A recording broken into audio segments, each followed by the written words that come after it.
Hey guys, today I'm going to review Laphroaig Px and tell you why I'm so disappointed with this whiskey.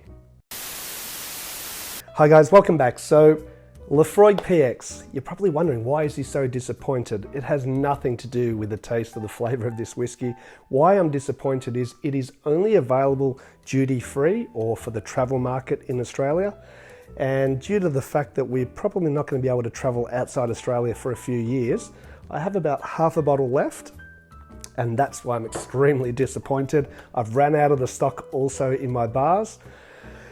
Laphroaig, please make it available in Australia because we need more. So what is Laphroaig Px? Okay, PX means that it has been aged at one point in a Pedro Ximénez cask, which is a very sweet, decadent, delicious Spanish sherry. It is 48% ABV. It doesn't have an age statement on it, and it is unchill filtered. It is triple matured.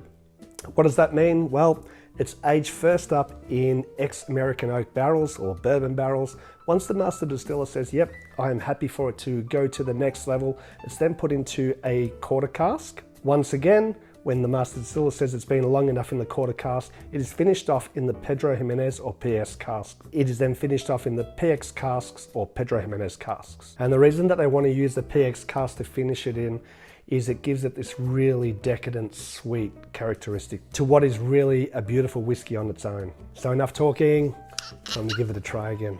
I'm gonna pour myself a little bit more than I normally do in a review because it's so good. Look at that dark color too. Whew, on the nose. I find that I don't get a massive sort of smack of peat that I normally do. Let's say, for example, from a Laphroaig 10. I get that really light peatiness from it, a sweet sort of sultana aroma. It's really balanced just by smelling it. It's kind of like, smells a little bit like a ripe smoked Christmas cake, I guess. Let's give it a taste.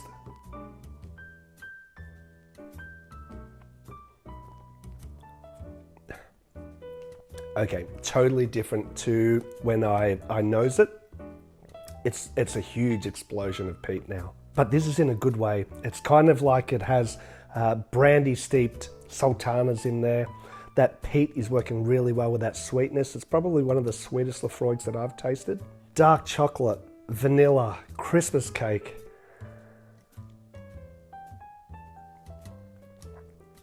Delicious goodness. Is that a tasting note? Delicious goodness. I can remember we did a masterclass with Dan Woolley. He is the man of all things whiskey here in Australia. And the term that he said was sweet and peat style whiskies. They're my favorite. Anything that is a peated whiskey that has been aged in a sweeter cask, whether it be a PX, a port cask and so forth. And when he said it, it just resonated and said, yes, sweet and peat, that's what I love. And this is probably one of the best examples of that. Now, this is my opinion. I know people are going to say there are other different brands. For example, I like Glendronach as well. They're peated. However, what I love about an Islay peat is it's got that really nice salty medicinal taste as well in it, which goes really well with that nice sweetness of the Pedro Ximénez. The finish itself is really oily, really nice, I've got this beautiful mouthfeel. It finishes to me a little bit like the traditional Laphroaig Px with that iodine sort of salty peatiness, but just blended at the very end there with just that really nice sweetness as well from the sherry. The best way to describe it is it's probably like a drunken Islay Christmas pudding. Now, I don't know how available it is where you live, but if you can get it, I totally recommend that you try it.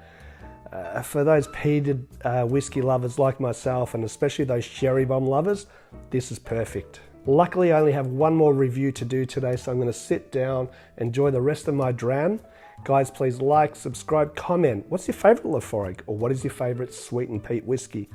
We have hit over 1,000 subscribers, but we want more, guys. So please like, subscribe, as I said, and we'll see you again soon on Let's Talk Drinks. Cheers.